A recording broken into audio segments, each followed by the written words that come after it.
Dan benci juga kepada orang-orang yang dimurkai oleh Allah Subhanahu wa taala karena perbuatan maksiatnya.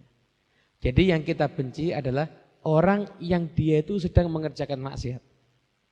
Karena kemaksiatannya kita benci dia itu boleh. Tapi ketika dia nggak berbuat maksiat, dia nggak berbuat maksiat, atau dia udah tobat daripada perbuatan maksiatnya, maka dia udah nggak boleh lagi untuk kita benci, nggak boleh, haram, nggak boleh. Ini, jadi semua itu harus ada ilmunya. Semua itu harus ada ilmunya. Gini, ada orang terang-terangan dia mencuri harta orang lain, orang lain. Terus kita senang sama orang itu, nggak boleh. Kalau kita tahu dia itu orang zalim, kita harus menjauhi dia, kasih pelajaran. Bahkan kalau kita terang-terangan dia zalim di depan orang banyak, katakan, zalim kamu itu. Karena ada hadisnya, idza habbat ummati an taqula li zalim ya zalim faqad tuwdi'a minhu aw kama qala. Kalau umatku ini udah takut ngomong sama orang yang zalim, kamu zalim, maka berarti umatku udah dititipkan sama orang yang zalim. Ngeri, umat ini udah nggak ada nilainya kalau takut mengatakan sama orang yang zalim, kamu itu zalim.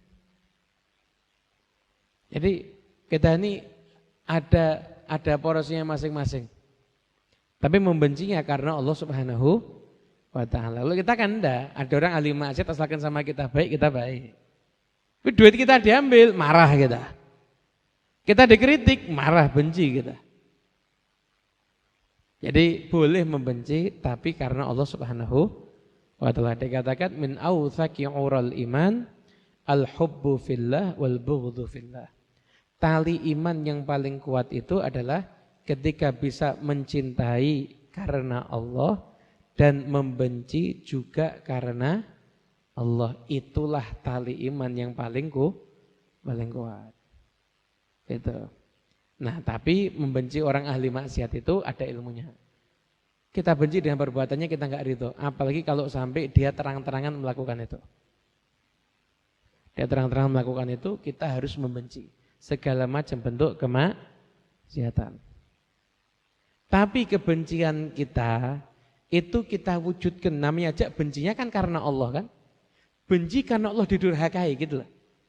Benci karena Allah enggak ditaati perintahnya.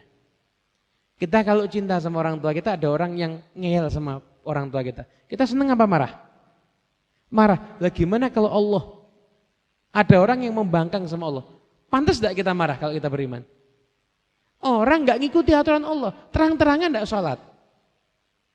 Terang-terangan Ramadan misalkan dia enggak puasa, padahal dia agamanya Islam, padahal dia itu kuat. Kita harus enggak senang kita. Ekspresi benci itu bukan arti betul enggak mau nyapa enggak. Perbuatannya itu kita enggak senang. Kebencian kita sama dia itu bisa mendatangkan ridha Allah. Apalagi kalau itu orang yang misalkan berpengaruh di mata kita. Bos kita misalkan. Kita benci dia kehilangan pekerjaan. Tapi kita tetap namanya ngikuti syariat kok. Ada orang salah. Kita benci. Kamu jangan gini, salah kamu.